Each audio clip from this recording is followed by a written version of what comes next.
Tháng cô hồn, 3 quan niệm sai lầm, 17 điều cấm kỵ và tập tục cúng cô hồn vào tháng 7 âm lịch.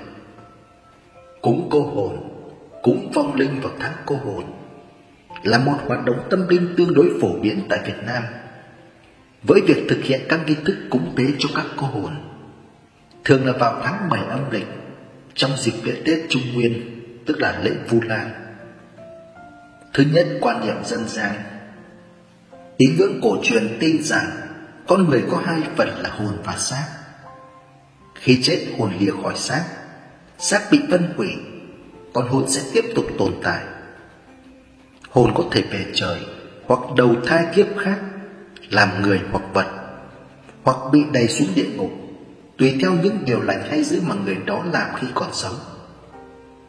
Tuy nhiên, dân gian cũng tin rằng nếu một người bị chết oan hoặc do tác động của những nghiệp xấu, các cô hồn không được cõi nào tiếp nhận, phải lang thang và chịu đói rét hoặc quấy rối người sống. Vì tin có linh hồn nên đa số người Việt Nam giữ tục lệ thờ cúng tổ tiên và người thân đã qua đời, kể cả khi việc thờ cúng này không phù hợp với giáo lý của tôn giáo mà họ theo. Cúng cô hồn có thể là một hành vi mang tính nhân đạo để cứu giúp những linh hồn khốn khổ, nhưng đồng thời cúng cô hồn cũng có thể là một hình thức hối lộ để khỏi bị các oan hồn quấy phá hoặc để được họ hỗ trợ. Có những gia đình làm kinh doanh, họ cúng cô hồn nhiều lần trong năm, thường vào các ngày mùng 2 và 16 âm lịch mỗi tháng. Trong các dịp cúng giỗ, ngoài cúng vái tổ tiên, người ta còn làm một mâm cỗ để cúng cô hồn. Dịp cúng cô hồn lớn nhất là ngày rằm tháng 7, trùng với lễ Vu Lan của Phật giáo. Một số người tin rằng việc cúng cô hồn bắt nguồn từ ngày lễ Vu Lan này. Thứ hai, 3 quan niệm sai lầm về tháng cô hồn. Tháng 7 âm lịch có thật sự xui xẻo? Ngày nay, theo nghiên cứu của một số chuyên gia, những quan niệm trên hầu hết đều mang tính phản khoa học, khiến chúng ta luôn cảm thấy bất an mỗi khi tháng 7 về. Theo lời khuyên của Phật giáo, ngày nào cũng là ngày tốt và tháng nào cũng là tháng tốt. Kiêng kỵ và né tránh là điều hoàn toàn không nên. Chỉ cần mỗi chúng ta sống luôn tích đức, làm nhiều việc tốt và không phạm phải những điều xấu, hạn chế sát sinh, nhất là trong những ngày rằm tháng 7 và mùng 1, thì tự nhiên vận may sẽ đến. Đứng trên góc độ Phật giáo, tháng 7 hoàn toàn không phải là tháng cô hồn và cũng không mang lại nhiều điều xấu đến vậy. Đặc biệt ngày rằm trong tháng lại chính là ngày chưa tăng thêm tuổi hạ, ngày Đức Phật hoan hỷ, hay còn gọi là ngày tăng tứ tự. Vì vậy mỗi Phật tử đều xem tháng 7 chính là khoảng thời gian giúp trau dồi tâm tính và đức hạnh. Thực tế, việc cúng cô hồn hàng năm là hoạt động mang tính nhân văn, cầu cho những vong hồn đang vất vưởng nơi dương gian được siêu thoát và đầu thai. Tháng 7 là mùa sáng tội vong nhân, vong hồn lên trần gian phá phách. Theo quan niệm của nhà Phật, hoàn toàn không có khái niệm tháng cô hồn trong phong tục người Việt. Chúng ta cần biết rằng ngày giáp tội vong nhân hoàn toàn không phải là ngày xấu hay xui xẻo, mà đây là khoảng thời gian mà xin vương ân xá cho những tù nhân nơi chốn địa ngục, được về cõi dương gian, được siêu sinh an lành. Điều này còn mang đến sự tự do cho những cô hồn mang nhiều thương tổn, chưa được giải thoát bởi những vết sẹo của quá khứ theo thời gian. Chính vì vậy, ngày này mang đến một ý nghĩa nhân văn sâu sắc, hoàn toàn không phải là ngày vong hồn bước ra khỏi cánh cửa địa ngục, lên trần để phá phách cuộc sống bình yên. Ngoài ra, sáng tội vong nhân là ngày Đức Phật thức tỉnh những góc khuất trong tâm thức của mỗi người, giác ngộ và soi sáng, hướng chúng ta đi theo những điều chân thiện. Tháng 7 không chỉ là tháng cô hồn, mà còn là ngày Vu Lan báo hiếu. Không chỉ được biết đến với quan niệm ngày xá tội vong nhân, rằm tháng 7 còn là ngày Vu Lan báo hiếu. Trong văn hóa tín ngưỡng người Việt, đây là ngày lễ lớn trong năm, có ý nghĩa giáo dục con người biết đền đáp công ơn sinh thành và thể hiện lòng hiếu thảo. Cũng chính vì vậy, tháng 7 còn là khoảng thời gian để con người tu dưỡng phẩm hạnh tốt đời đẹp đạo, Nghiệp báo luân hồi, tương quan nhân quả cho thấy rằng việc báo hiếu ở đây không chỉ là báo hiếu với bậc phụ mẫu, mà còn đối với nhiều kiếp khác, cụ thể là với toàn bộ chúng sinh. Đến nay, ngày lễ Vu Lan không chỉ mang ý nghĩa tôn giáo thiêng liêng, mà đã trở thành lễ hội văn hóa tình người của những người dân đất Việt. Lễ Vu Lan mang đến một nét văn hóa tinh thần tốt đẹp. Điều này chứng tỏ tháng 7 là khoảng thời gian chúng ta làm những điều hướng thiện, đong đầy tình hiếu lễ. Vậy nên hãy loại bỏ những quan niệm sai lầm về ngày rằm tháng 7, cũng như tháng cô hồn, để cuộc sống an lành hạnh phúc. 17 điều cấm kỵ trong tháng 7 âm lịch.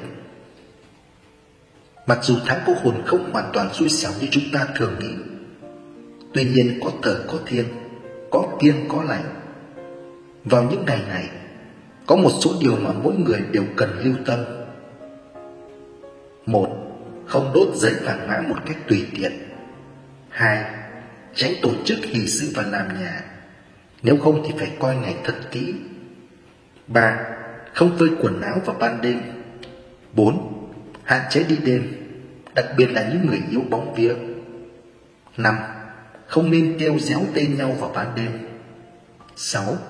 Không hù dọa làm người khác giật mình, nhất là đối với trẻ em. 7. Không nên cắt tóc và nhổ lông chân. 8. Không treo chuông gió ở đầu giường. 9. Không cắm đũa giữa bát cơm. 10. Thức quá khuya cũng là một điều nên hạn chế. 11. Tránh chụp ảnh và soi gương về đêm. 12. Không ăn vụng đồ cúng. 13. Không nên nhặt tiền rơi. 14. Hạn chế bơi lội ở sông suối hay những nơi không an toàn. 15. Không đứng dưới gốc cây lớn, nhất là cây đa, cây si. Nên xem ngày trước khi ký hợp đồng làm ăn kinh doanh. 16. Không mặc quần áo có hình ma quỷ ghê sợ. Nên làm gì trong tháng cô hồn? 1.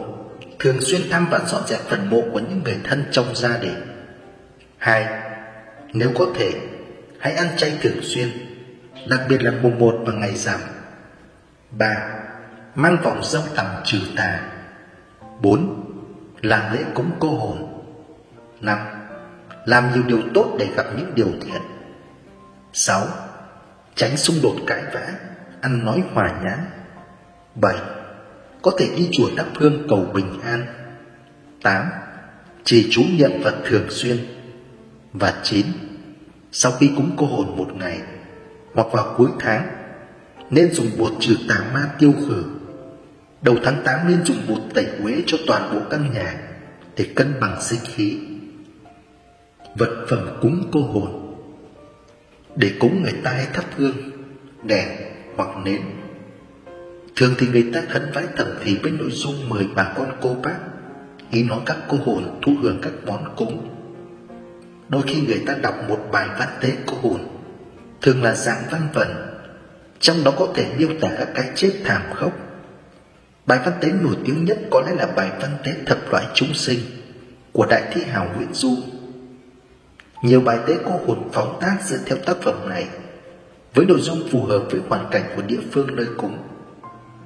Các món đem cúng thường luôn có hương, hoa, đèn, gạo, muối, nước lá, là những đồ cúng thô hầu như luôn có, kèm theo là các món ăn tráng miệng, vân vân.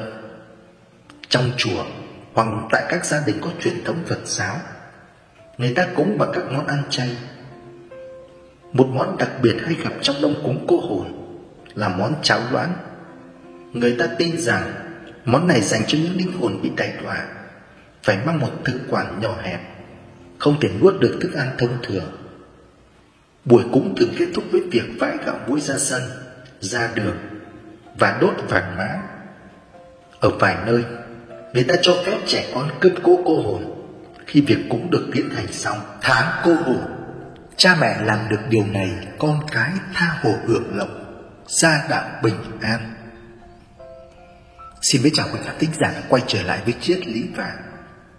Quý vị và các bạn thân mến, theo truyền thống dân gian, tháng 7 trong lịch âm là thời kỳ các linh hồn lang thang, còn gọi là tháng cô hồn. Người ta tin trong tháng 7 cô hồn, các linh hồn này sẽ quay trở về thế gian với những khao khát và vất vưởng, tạo nên không khí tĩnh lặng và u ám. Đặc biệt trong ngày rằm tháng 7 được coi là ngày linh hồn sáng tội, ngày mà Diêm Vương mở cửa quỷ môn quan để các ma quỷ được phép tự do trở về thế gian, mang theo âm khí đạt đỉnh điểm. Đối với người cao tuổi là cây cổ thụ trong mỗi gia đình, thì tháng cô hồn mang ý nghĩa sâu sắc và trách nhiệm. Họ là những người đã trải qua nhiều năm tháng, tích lũy nhiều kinh nghiệm và hiểu biết về tâm linh. Họ hiểu rằng tháng cô hồn là dịp để tưởng nhớ và tri ân đến các linh hồn đã qua đời, đồng thời cầu nguyện cho họ được yên nghỉ và an lành. Những người lớn tuổi sẽ truyền đạt cho thế hệ sau những quy tắc và hành vi cần tuân theo trong tháng cô hồn. Họ nhắc nhở rằng trong thời gian này cần tránh những việc làm có thể mang lại điểm xui như: thứ nhất, không đi chơi đêm vào tháng cô hồn. Vào tháng này, người ta quan niệm rằng ma quỷ đi lang thang rất nhiều, cho nên bạn hạn chế đi vào đêm muộn để tránh những điều không hay xảy ra nhé. Thứ hai, đó là không đốt tiền vàng mã. Bạn không nên tùy tiện đốt vàng mã vào tháng này, vì việc này được cho là dễ thu hút ma quỷ lang thang mọi nơi kéo đến, quấy nhiễu cuộc sống của bạn. Thứ ba là không nhổ lông chân. Không nên nhổ lông chân trong tháng cô hồn. Theo quan niệm dân gian thì một sợi lông chân quản 3 con quỷ, nên nếu nhổ lông chân trong tháng cô hồn thì người đó rất dễ gặp phải chuyện xui xẻo trong cuộc sống. Thứ tư, đó là không phơi quần áo buổi đêm. Bạn không nên phơi quần áo vào ban đêm, vì có thể ma quỷ sẽ mượn tạm để mặc, làm cho bạn gặp xui xẻo, gặp điều không may mắn. Thứ tư là không ăn vụng đồ cúng. Rằm tháng 7, nhiều gia đình sẽ có mâm cúng tháng cô hồn để ban phát đồ ăn cho các quỷ đói, linh hồn lang thang. Nhưng bạn nên đợi cúng xong mới ăn, không ăn vụng đồ của người âm chưa cúng hoặc chưa xin phép, vì sẽ rước họa vào người. Thứ sáu, không nhặt tiền lẻ rơi. Không nhặt tiền bạc rơi vãi trên đường, vì có thể đó là tiền người ta cúng bái. Nếu nhặt tiền đó, người nhặt sẽ phải hứng chịu những tai họa thay cho người giải tiền. Thứ bảy, không treo chuông gió ở đầu giường. Vì dân gian cho rằng tiếng chuông gió dễ thu hút ma quỷ, nên rất dễ ảnh hưởng đến cuộc sống thường ngày, có thể dễ bị ma quỷ quấy phá. Thứ tám, không gọi tên vào ban đêm. Không gọi hay gào thét tên nhau giữa đêm khuya, vì hành động này sẽ khiến ma quỷ ghi nhớ người được gọi, và có thể sẽ mang lại điểm xấu, nhiều xui xẻo cho người đó. Thứ chín, không hù dọa người khác. Bạn không được hù dọa người khác vào những ngày này, vì dễ khiến người khác bị hồn bay phách lạc, dễ bị ma quỷ xâm nhập lúc nào không hay. Thứ 10, không cắm đũa giữa bát cơm. Không cắm đũa đứng giữa bát cơm, vì đó là hình thức cúng tế cũng giống như kiểu thắp hương, dễ dẫn dụ ma quỷ vào nhà ăn chung với bạn. Thứ 11, không mua xe cộ. Nhiều câu hỏi được đặt ra là: tháng cô hồn có nên mua xe không? Thì câu trả lời là bạn nên hạn chế, hoặc có thể không mua xe cộ trong tháng cô hồn. Nên chú ý kiêng kỵ việc mua xe vào những ngày sát chủ, ngày kim thiên can địa chi tương khắc. Thứ 12, không đến gần góc tường. Theo quan niệm dân gian, góc xó tường thường là nơi tối tăm nhất. Đây là nơi trú ẩn của ma quỷ, chúng nghỉ ngơi ở đó. Vì vậy tuyệt đối không nên đến gần những chỗ đó, nhất là vào ban đêm. Thứ 13, không chụp hình qua gương. Tuyệt đối không chụp ảnh qua gương. Theo quan niệm dân gian, tấm gương thuộc về âm tính, dễ dàng dẫn dụ âm khí từ các linh hồn ma quỷ. Thứ 14, không để mũ dép hướng về giường khi ngủ. Vì việc này sẽ khiến ma quỷ nhìn thấy và đoán rằng có người sống đang nằm trên giường. Chúng có thể sẽ lên giường và ngủ chung với bạn. Thứ 15, không cắt tóc. Cắt tóc vào tháng này dễ khiến cho âm khí xâm nhập, để rồi hay gặp tai họa, đau ốm bệnh tật. Do vậy nên việc cắt tóc trong tháng cô hồn. Thứ 16, không cúng đồ mặt. Khi cúng cô hồn, tuyệt đối không nên cúng đồ mặt. Nó có nghĩa là khơi dậy tham sân si, có thể khiến âm phần ma quỷ trở nên dữ tợn hơn. Thứ 17, không nên bơi lội. Bạn nên tránh bơi lội trong tháng này, vì ma quỷ lang thang khắp nơi trong tháng cô hồn, nhất là những nơi có nước. Bạn sẽ dễ gặp chuyện không hay. Đồng thời người già cũng khuyên con cháu nên thực hiện những nghi thức tôn kính như đốt nhang và hương thắp, đặt bàn thờ trang hoàng và lễ cúng cầu nguyện. Họ cho rằng những việc này sẽ giúp đỡ linh hồn bất hạnh và đem lại may mắn và bình an cho gia đình. Theo quan niệm dân gian của người Trung Quốc, từ ngày mùng 2 tháng 7 âm lịch hàng năm, Diêm Vương sẽ ra lệnh mở cửa quỷ môn quan, và đến rằm tháng 7 thì thả cửa cho ma quỷ trở về dương gian. Sau đó tới 12 giờ đêm ngày 15 tháng 7 thì kết thúc, và ma quỷ phải quay trở về địa ngục. Chính vì vậy vào dịp này, người dân thường tổ chức lễ cúng cô hồn để không bị cô hồn quấy phá. Còn tại Việt Nam, cúng cô hồn được xem là một tín ngưỡng tâm linh vô cùng tốt đẹp và nhân văn. Người Việt từ xưa đã quan niệm con người có hai phần là phần hồn và phần xác.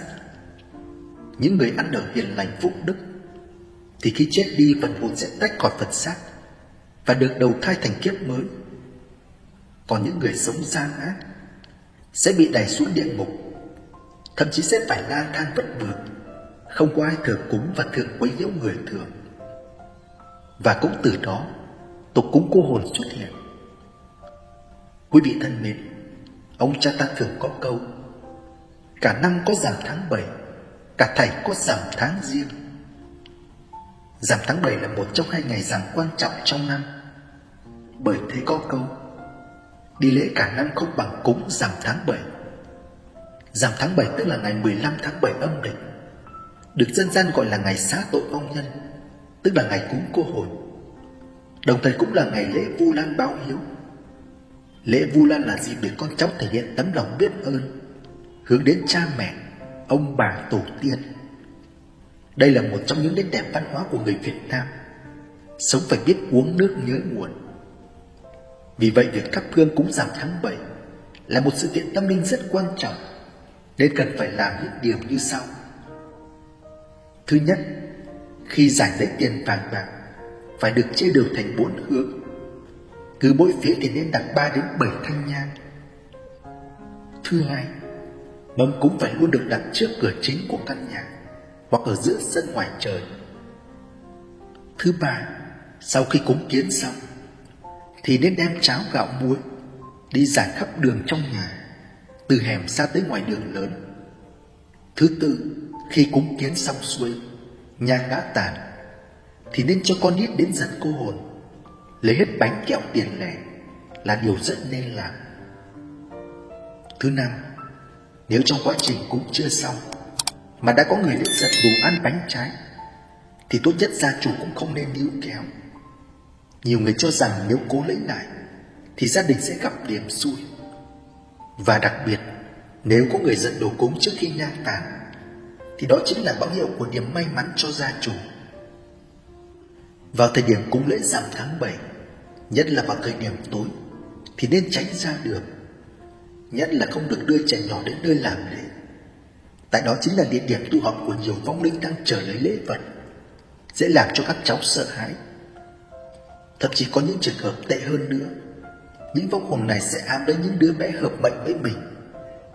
Những việc làm này của người Việt Nam không chỉ thể hiện tính văn hóa tâm linh, thể hiện sự nhân văn của người còn sống với những người đã khuất, mà còn thể hiện quan niệm về việc xá tội.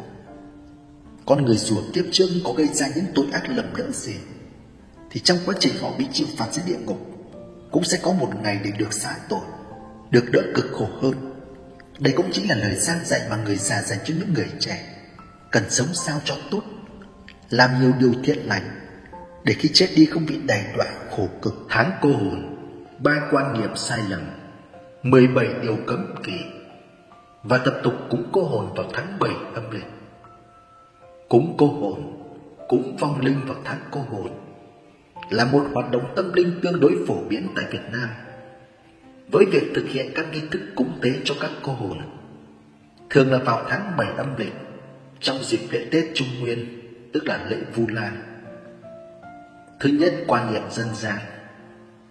Tín ngưỡng cổ truyền tin rằng con người có hai phần là hồn và xác. Khi chết, hồn lìa khỏi xác, xác bị phân hủy, còn hồn sẽ tiếp tục tồn tại. Hồn có thể về trời hoặc đầu thai kiếp khác, làm người hoặc vật, hoặc bị đày xuống địa ngục, tùy theo những điều lành hay dữ mà người đó làm khi còn sống. Tuy nhiên, dân gian cũng tin rằng nếu một người bị chết oan hoặc do tác động của những điểm xấu, các cô hồn không được cõi nào tiếp nhận, phải lang thang và chịu đói rét hoặc quấy rối người sống.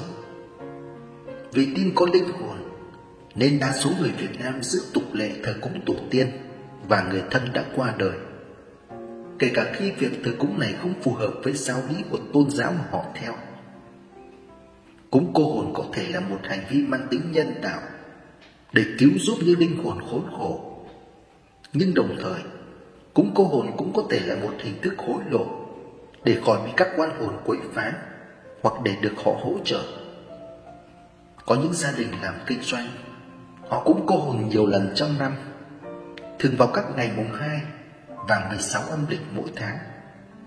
Trong các dịp cúng giỗ, ngoài cúng vái tổ tiên, người ta còn làm một mâm cỗ để cúng cô hồn. Dịp cúng cô hồn lớn nhất là ngày rằm tháng 7, trùng với lễ Vu Lan của Phật giáo. Một số người tin rằng việc cúng cô hồn bắt nguồn từ ngày lễ Vu Lan này. Thứ hai, 3 quan niệm sai lầm về tháng cô hồn.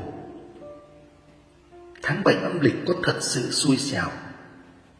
Ngày nay, theo nghiên cứu của một số chuyên gia, những quan niệm trên hầu hết đều mang tính phản khoa học, khiến chúng ta luôn cảm thấy bất an mỗi khi tháng 7 về. Theo lời khuyên của Phật giáo, ngày nào cũng là ngày tốt và tháng nào cũng là tháng tốt. Kiêng kỵ và né tránh là điều hoàn toàn không nên. Chỉ cần mỗi chúng ta sống luôn tích đức, làm nhiều việc tốt và không phạm phải những điều xấu, hạn chế sát sinh, nhất là trong những ngày rằm tháng 7 và mùng 1, thì tự nhiên vận may sẽ đến. Đứng trên góc độ Phật giáo, tháng 7 hoàn toàn không phải là tháng cô hồn và cũng không mang lại nhiều điều xấu đến vậy. Đặc biệt ngày rằm trong tháng lại chính là ngày Chư Tăng thêm tuổi hạ, ngày Đức Phật hoan hỷ, hay còn gọi là ngày Tăng Tứ Tự. Vì vậy mỗi Phật tử đều xem tháng 7 chính là khoảng thời gian giúp trau dồi tâm tính và đức hạnh. Thực tế, việc cúng cô hồn hàng năm là hoạt động mang tính nhân văn, cầu cho những vong hồn đang vất vưởng nơi dương gian được siêu thoát và đầu thai. Tháng 7 là mùa xá tội vong nhân, vong hồn lên trần gian phá phách. Theo quan niệm của nhà Phật, hoàn toàn không có khái niệm tháng cô hồn trong phong tục người Việt. Chúng ta cần biết rằng ngày xá tội vong nhân hoàn toàn không phải là ngày xấu hay xui xẻo, mà đây là khoảng thời gian mà Diêm Vương ân xá cho những tù nhân nơi chốn địa ngục được về cõi dương gian, được siêu sinh an lành. Điều này còn mang đến sự tự do cho những cô hồn mang nhiều thương tổn, chưa được giải thoát bởi những vết sẹo của quá khứ theo thời gian. Chính vì vậy, ngày này mang đến một ý nghĩa nhân văn sâu sắc, hoàn toàn không phải là ngày vong hồn bước ra khỏi cánh cửa địa ngục, lên trần thế phá phách cuộc sống bình yên. Ngoài ra, xá tội vong nhân là ngày Đức Phật thức tỉnh những góc khuất trong tâm thức của mỗi người, giác ngộ và soi sáng, hướng chúng ta đi theo những điều chân thiện. Tháng 7 không chỉ là tháng cô hồn, mà còn là ngày Vu Lan báo hiếu. Không chỉ được biết đến với quan niệm ngày xá tội vong nhân, rằm tháng 7 còn là ngày Vu Lan báo hiếu. Trong văn hóa tín ngưỡng người Việt, đây là ngày lễ lớn trong năm, có ý nghĩa giáo dục con người biết đền đáp công ơn sinh thành và thể hiện lòng hiếu thảo. Cũng chính vì vậy, tháng 7 còn là khoảng thời gian để con người tu dưỡng phẩm hạnh tốt đời đẹp đạo. Nghiệp báo luân hồi, tương quan nhân quả cho thấy rằng việc báo hiếu ở đây không chỉ là báo hiếu với bậc phụ mẫu, mà còn đối với nhiều kiếp khác, cụ thể là với toàn bộ chúng sinh. Đến nay, ngày lễ Vu Lan không chỉ mang ý nghĩa tôn giáo thiêng liêng, mà đã trở thành lễ hội văn hóa tình người của những người dân đất Việt. Lễ Vu Lan mang đến một nét văn hóa tinh thần tốt đẹp. Điều này chứng tỏ tháng 7 là khoảng thời gian chúng ta làm những điều hướng thiện, đong đầy tình hiếu lễ. Vậy nên hãy loại bỏ những quan niệm sai lầm về ngày rằm tháng 7 cũng như tháng cô hồn để cuộc sống an lành hạnh phúc. 17 điều cấm kỵ trong tháng 7 âm lịch. Mặc dù tháng cô hồn không hoàn toàn xui xẻo như chúng ta thường nghĩ, tuy nhiên có thở có thiêng, có kiêng có lành. Vào những ngày này, có một số điều mà mỗi người đều cần lưu tâm. 1. Không đốt giấy vàng mã một cách tùy tiện. 2. Tránh tổ chức hỷ sự và làm nhà, nếu không thì phải coi ngày thật kỹ. 3. Không phơi quần áo vào ban đêm. 4. Hạn chế đi đêm, đặc biệt là những người yếu bóng vía. 5. Không nên kêu réo tên nhau vào ban đêm. 6. Không hù dọa làm người khác giật mình, nhất là đối với trẻ em. 7. Không nên cắt tóc và nhổ lông chân. 8. Không treo chuông gió ở đầu giường. 9. Không cắm đũa giữa bát cơm. 10. Thức quá khuya cũng là một điều nên hạn chế. 11. Tránh chụp ảnh và soi gương về đêm. 12. Không ăn vụng đồ cúng. 13. Không nên nhặt tiền rơi. 14. Hạn chế bơi lội ở sông suối hay những nơi không an toàn. 15. Không đứng dưới gốc cây lớn, nhất là cây đa, cây si. Nên xem ngày trước khi ký hợp đồng làm ăn kinh doanh. 16. Không mặc quần áo có hình ma quỷ ghê sợ. Nên làm gì trong tháng cô hồn? 1. Thường xuyên thăm và dọn dẹp phần mộ của những người thân trong gia đình. 2.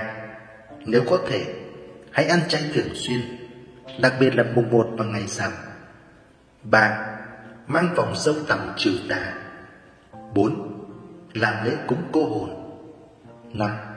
Làm nhiều điều tốt để gặp những điều thiện. 6. Tránh xung đột cãi vã, ăn nói hòa nhã. 7. Có thể đi chùa thắp hương cầu bình an. 8. Trì chú niệm Phật thường xuyên. Và 9. Sau khi cúng cô hồn một ngày hoặc vào cuối tháng, nên dùng bột trừ tà ma tiêu khử. Đầu tháng 8 nên dùng bột tẩy uế cho toàn bộ căn nhà để cân bằng sinh khí. Vật phẩm cúng cô hồn. Để cúng, người ta hay thắp hương, đèn hoặc nến. Thường thì người ta khấn vái thầm thì với nội dung mời bà con cô bác, ý nói các cô hồn thu hưởng các món cúng. Đôi khi người ta đọc một bài văn tế cô hồn, thường là dạng văn vần, trong đó có thể miêu tả các cái chết thảm khốc. Bài văn tế nổi tiếng nhất có lẽ là bài văn tế Thập loại chúng sinh của đại thi hào Nguyễn Du. Nhiều bài tế cô hồn phóng tác dựa theo tác phẩm này, với nội dung phù hợp với hoàn cảnh của địa phương nơi cúng. Các món đem cúng thường luôn có hương, hoa, đèn, gạo, muối, nước lã, là những đồ cúng thô hầu như luôn có, kèm theo là các món ăn tráng miệng, vân vân. Trong chùa hoặc tại các gia đình có truyền thống Phật giáo, người ta cúng bằng các món ăn chay. Một món đặc biệt hay gặp trong đông cúng cô hồn là món cháo loãng. Người ta tin rằng món này dành cho những linh hồn bị đày đọa, phải mang một thực quản nhỏ hẹp, không thể nuốt được thức ăn thông thường. Buổi cúng thường kết thúc với việc vãi gạo muối ra sân. Sự tích tháng Vu Lan báo hiếu. Tháng 7 âm lịch hàng năm, người ta hay gọi là tháng Vu Lan báo hiếu, hay còn gọi là tháng 7 cô hồn. Tháng Vu Lan báo hiếu bắt nguồn từ sự tích về lòng hiếu thảo của ông Mục Kiền Liên đối với thân mẫu của mình. Vốn là một tu sĩ khác đạo, Mục Kiền Liên đã quy y và trở thành một đệ tử lớn của Phật, được liệt vào hàng thần thông đệ nhất trong hàng đệ tử của Phật. Sau khi đã chứng quả A-la-hán, Mục Kiền Liên nhớ về mẫu thân, Bèn dùng tuệ nhãn nhìn xuống cõi khổ và thấy mẹ mình đang bị đọa vào kiếp ngạ quỷ, tức là quỷ đói ở nơi địa ngục A Tỳ. Nhìn thân mẹ tiều tụy đói không được ăn, khát không được uống, Mục Kiền Liên vận dụng phép thần thông đến với mẹ và dâng cơm cho mẹ ăn. Nhưng ác nghiệt làm sao, những hạt cơm cứ đến gần tới miệng mẹ thì bỗng hóa thành lửa. Không có cách nào khác, Mục Kiền Liên trở về bạch chuyện với Đức Phật xin được chỉ dạy cách cứu mẹ. Phật cho Mục Kiền Liên biết, vì nghiệp chướng của các kiếp trước mà mẹ ông phải sinh vào nơi ác đạo, làm loài ngạ quỷ. Phật dạy một mình Mục Kiền Liên thì vô phương cứu mẹ, mà phải nhờ đến uy đức của chúng tăng khắp nơi, đồng tâm hiệp ý cầu xin cứu rỗi mới được. Mục Kiền Liên phải thành kính đi rước chư tăng khắp 10 phương về. Đặc biệt là các vị đã đạt được 6 phép thần thông. Nhờ công đức chú nguyện của các vị này thì vong linh mẹ Mục Kiền Liên mới thoát khỏi khổ đạo. Phật lại dạy Mục Kiền Liên sắm đủ các món thức ăn, hương dầu, đèn nến, dâng cúng các vị chư tăng vào đúng dịp rằm tháng 7, lập trại đàn để cầu nguyện. Trước khi thọ thực, các vị chư tăng sẽ nhất tâm chú nguyện cho cha mẹ và ông bà bảy đời của thí chủ được siêu thoát. Mục Kiền Liên làm đúng như lời Phật dạy. Quả nhiên vong mẫu của ông được thoát khỏi kiếp ngạ quỷ mà sinh về cảnh giới lành. Phật tử Trung Hoa gọi lễ cúng này là phóng diệm khẩu, tức là cúng để bố thí và cầu nguyện cho loài quỷ đói miệng lửa. Nhưng nhân gian thì hiểu rộng ra và nói trái đi thành cúng cô hồn, tức là cúng thí cho những vong hồn vật vờ, không có ai là thân nhân trên trần gian cúng bái. Vì cúng cô hồn có liên quan đến một câu chuyện giữa ông A Nan và một con quỷ miệng lửa diễm khẩu. Câu chuyện như sau. Một buổi tối, A Nan đang ngồi trong tĩnh thất thì thấy một con ngạ quỷ thân thể khô gầy, cổ nhỏ mà dài, miệng nhả ra lửa bước vào. Quỷ cho biết rằng 3 ngày sau, A Nan sẽ chết và luân hồi vào cõi ngạ quỷ miệng lửa, mặt cháy đen như nó. A Nan sợ quá, bèn nhờ quỷ bày cho phương cách tránh khỏi khổ đổ. Quỷ đó nói, ngày mai ông phải thế cho bọn ngạ quỷ chúng tôi mỗi đứa một bọc thức ăn và soạn để cúng dường tam bảo, thì ông sẽ được tăng thọ, còn tôi sẽ được xin về cõi trên. A Nan bèn đem chuyện bạch với Đức Phật. Đức Phật bèn cho bài chú gọi là cứu bạc diễm khẩu ngạ quỷ Đà La Ni. A Nan đêm tụng trong lễ cúng và được thêm phúc thọ. Tục cúng cô hồn bắt nguồn từ sự tích này, nên ngày nay người ta vẫn nói là cúng cô hồn là phóng diệm khẩu, với nghĩa gốc là thả quỷ miệng lửa.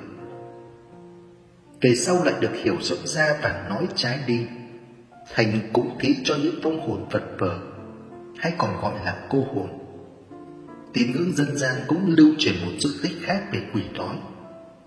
Tương truyền có một gia đình giàu có nhờ bán nước mía. Một hôm có một nhà sư tới xin nước mía để về chữa bệnh. Người chồng đi vắng dặn vợ ở nhà tiếp đãi nhà sư cẩn thận. Nhưng bà vợ tham lam keo kiệt đã lén đi tiểu vào bát của nhà sư, sau đó trộn chung với nước mía. Nhà sư tinh thông biết chuyện đã đổ bát nước đi và bỏ về. Sau này người vợ chết đi, do tội lỗi của mình nên bị đầu thai thành thứ quỷ luôn luôn đói khát, sống ở nơi bẩn thỉu nhớt nhúa, gọi là quỷ đói. Để xoa dịu lấy lòng ngạ quỷ và các cô hồn, người ta tổ chức lễ cúng cô hồn. Trong lễ này đều tuyệt đối bị cấm sờ vào thức ăn trên mâm cúng, như gạo, cháo, muối. Người xưa lý giải rằng làm như vậy là chọc giận ngạ quỷ, chúng sẽ gieo rắc căn bệnh bí hiểm lên người phạm thượng. Ngoài ra khi đốt vàng mã hối lộ cho các loại quỷ, ông bà xưa cũng cấm con cháu bước lên hoặc lại gần vùng đốt lửa. Nguyên nhân là vì lửa sẽ mở ra cánh cửa vào thế giới linh hồn. Nếu chẳng may dẫm phải, sẽ bị quỷ dữ lôi kéo trêu ghẹo. Làm thế nào để tránh tà trong 12 con giáp trong tháng 7 cô hồn? Tuổi Tý sinh tháng 11 âm lịch. Chuột vốn dễ thích hoạt động về ban đêm. Tuy nhiên trong tháng cô hồn nên hạn chế, nhất là những người sinh vào tháng 11 theo âm lịch lại càng phải lưu ý. Nhất là những người sinh vào tháng 11 theo lịch âm lại càng phải lưu ý. Tuổi Dần sinh vào tháng 7 âm lịch. Phàm là những người tuổi Hổ mà sinh vào tháng 7 âm lịch, thường tính tình vui buồn thất thường, tâm tính bất ổn, dễ bị ngoại cảnh tác động, càng dễ bị âm khí xâm lấn gây nhiều nguy hiểm. Vì thế tốt nhất người này nên ở trong nhà để né tai họa bất ngờ trong tháng cô hồn. Tuổi Mùi sinh vào tháng Chạp. Người tuổi Mùi sinh vào tháng Chạp thường xuyên có cảm giác bất an lo lắng, ra ngoài gặp phải hiện tượng kỳ lạ, càng ảnh hưởng tới tâm lý, nhất là trong tháng cô hồn. Vì thế tốt nhất bạn nên tránh đi đêm để hạn chế điều phiền muộn. Tuổi Dậu sinh vào tháng 2 âm lịch. Đa phần những người tuổi Dậu sinh vào tháng 2 âm lịch khá nhạy cảm, trái tim lại vô cùng yếu đuối. Tháng 7 nhiều âm khí lại không có lợi cho người này. Vì thế kiêng đi đêm tháng cô hồn được thì càng tốt. Người tuổi Mão sinh vào giờ Hợi và giờ Tý. Những người tuổi Mão sinh vào giờ Hợi, tức là từ 21 giờ đến 23 giờ, và giờ Tý, tức là từ 23 giờ đến 1 giờ sáng. Mệnh khí tự thân vượng âm, dương khí không đủ, nên ngoan ngoãn ở nhà vào buổi tối trong tháng cô hồn để bình an vô sự. Tuổi Sửu sinh vào giờ Tý. Trong danh sách những con giáp kiêng đi đêm tháng cô hồn, chắc chắn sẽ có người tuổi Sửu sinh vào giờ Tý, tức là từ 23 giờ đến 1 giờ sáng. Người này mệnh khí đã yếu, càng nhạy cảm với âm khí. Người này rất dễ nhìn thấy những hiện tượng kỳ lạ, bị chúng làm phiền nhiễu. Vì thế trong tháng ma quỷ, tốt nhất người này không nên ra ngoài vào buổi đêm. Trong trường hợp bắt buộc, nên có người nhà đi cùng. Tuổi Tỵ sinh vào giờ Ngọ. Những ai cầm tính con rắn mà sinh vào giờ Ngọ, tức là từ 11 giờ trưa đến 1 giờ trưa, tinh lực yếu, dễ bị âm khí xâm nhập, khiến sức khỏe càng suy giảm, cũng cần hạn chế ra ngoài trong tháng 7 âm lịch. Người tuổi Hợi sinh vào tháng 4 âm lịch. Thể trạng của những người tuổi Hợi sinh vào tháng 4 âm lịch khá yếu, lại thường xuyên bị tiểu nhan vây hãm, nhiều chuyện muộn phiền.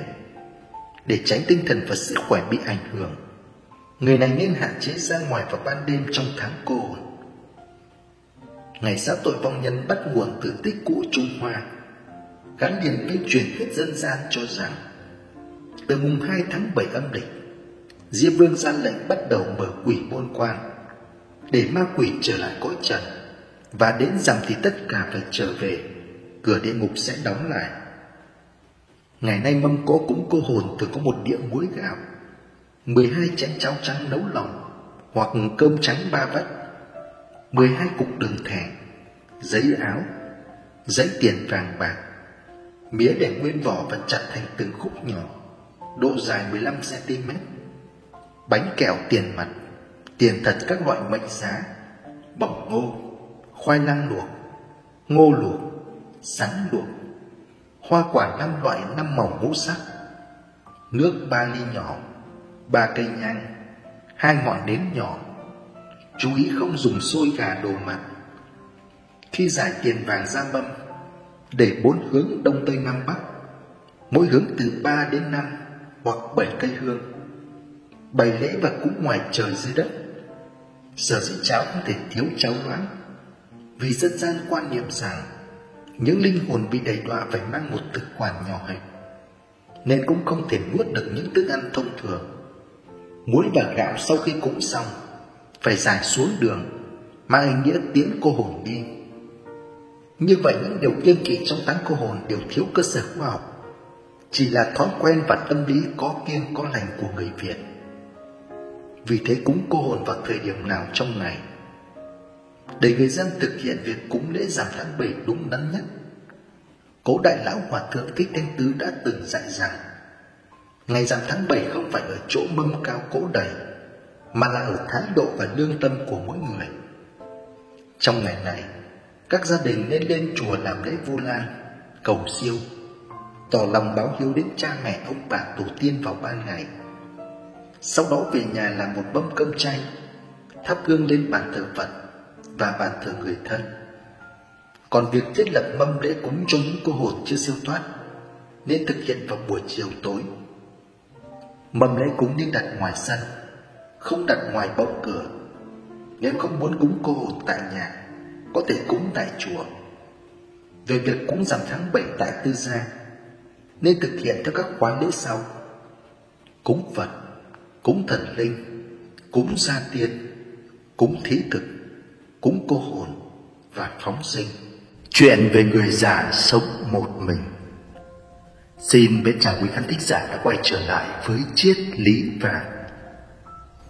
Quý vị và các bạn thân mến, vì sao người già lại chọn sống một mình?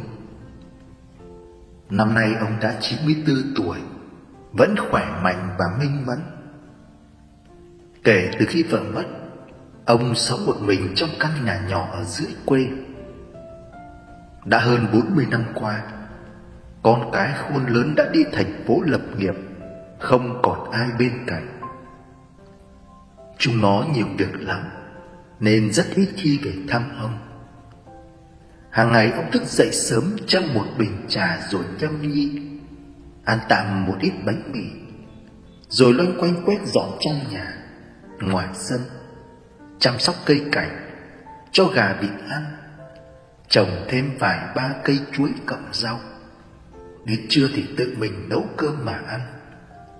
Chiều tối thích thì mở tivi xem tiếng tuồng, cải lương ngày xưa, rồi đi ngủ sớm.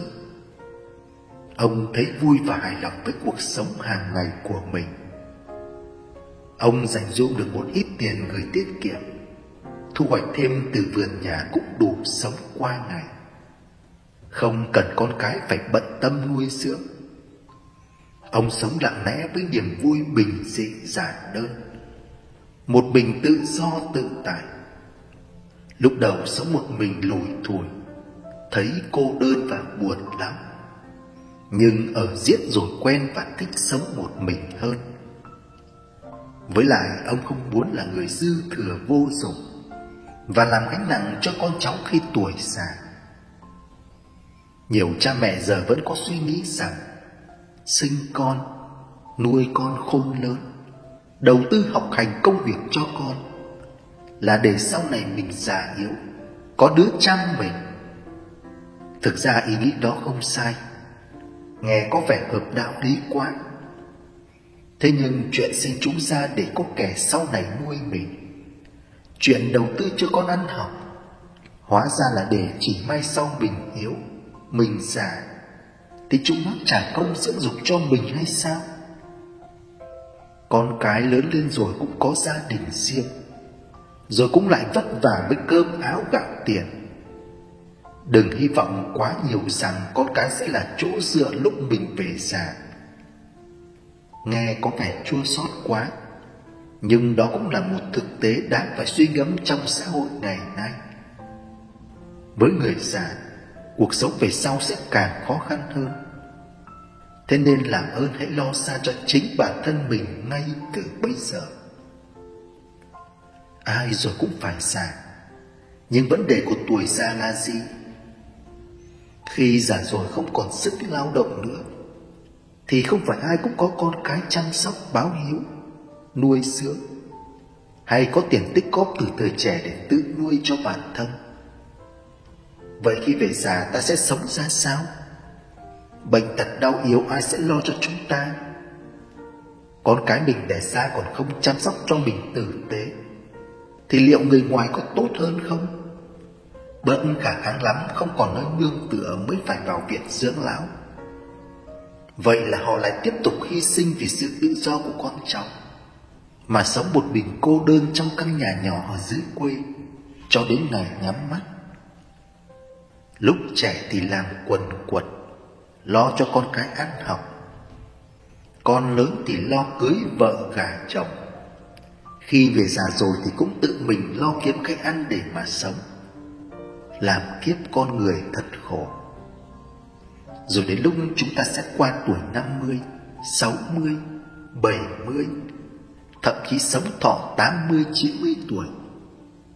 Đến tuổi này rồi thì sức khỏe vẫn còn, nhưng nhiều người già vẫn chọn cách sống riêng một mình. Dù con cái có nhà, hoàn toàn có thể sống chung với chúng nó. Cha mẹ nên tự chủ trong cuộc đời của mình. Còn tuổi già của bản thân, chúng ta cũng tự biết tính toán lo toan mọi điều, để chăm lo tuổi già không lệ thuộc vào con cái. Bây giờ ngày càng nhiều người già thích sống một mình hơn là sống chung với con cái. Một căn nhà nhỏ đơn sơ ở miền quê yên bình, sống tự do tự tại, vui thú điển viên, làm những điều mình thích, không vướng bận tương lai, không bận tâm mệt mỏi vì con cái nữa. Ông cũng đã từng nói rằng, tôi sống cô đơn nhưng không bao giờ cảm thấy cô đơn khi ở một mình. Tôi tận hưởng những khoảnh khắc đó. Thật ra những khoảnh khắc thực sự khiến tôi cảm thấy chán nản, mệt mỏi, đau đầu lại là khi ở bên có quá nhiều người. Niềm vui của tuổi già trước hết là sự an nhàn nghỉ ngơi. Đó cũng là điều hợp với lẽ tự nhiên khi ta đã dành cả tuổi trẻ cho học hành, chăm lo sự nghiệp, dành cả tuổi trung niên cho công việc và gia đình. Khi ta đã mệt nhoài với những năm tháng mưu sinh, đã ở bên kia cái dốc của cuộc đời, thì chẳng có niềm vui nào hơn là được nghỉ ngơi, được tự thưởng cho mình những phút giây nhàn nhã, vui với những ý thích của mình. Đến tuổi già, người ta thường thích chơi hoa cây cảnh, vui thú vườn tược.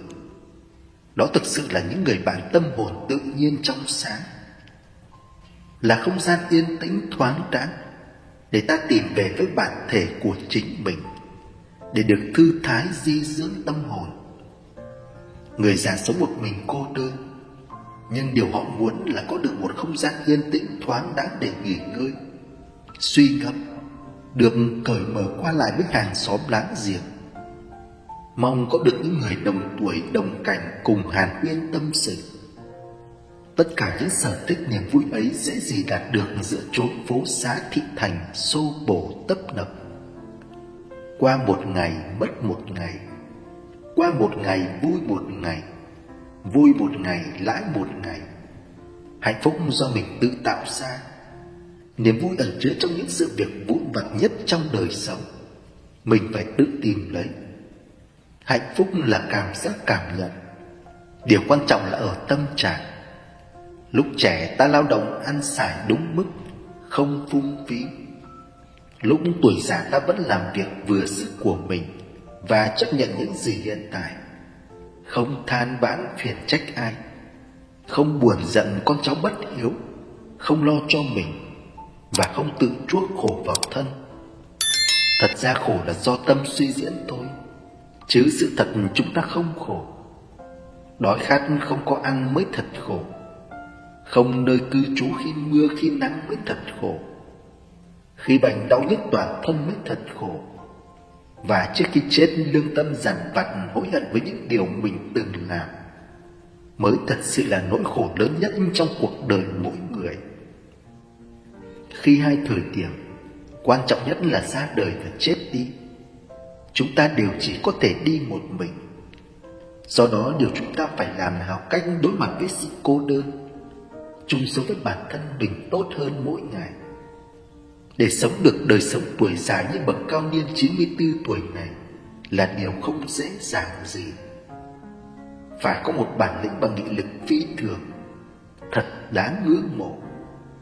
Con cái khi có gia đình và có cuộc sống riêng, dù không ở cạnh mẹ cha, nhưng đừng bao giờ bỏ quên và vô tâm với những người đã sinh ra mình. Khi cha mẹ tuổi đã xế chiều, ta chẳng thể giữ được mặt trời mãi mãi, nhưng lại hoàn toàn có thể tặng họ một hoàng hôn thật êm đềm.